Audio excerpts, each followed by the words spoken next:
সন্ধেবেলা হলে কিছু খেতে ইচ্ছা করে, তাই আলু ছিল, ভাবলাম যে আলুর পকোড়া বানাই, একটা নতুন রেসিপি।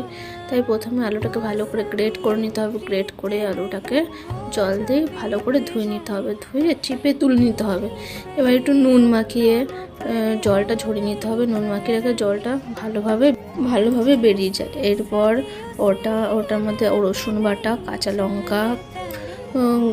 লঙ্কা কুচি আর গোলমরিচের গুঁড়ো আর নুন মাখিয়ে রেখে দিতে হবে। এবার একটু ম্যাগি মশলা দিয়ে দিচ্ছি স্বাদটা ভালো হওয়ার জন্য।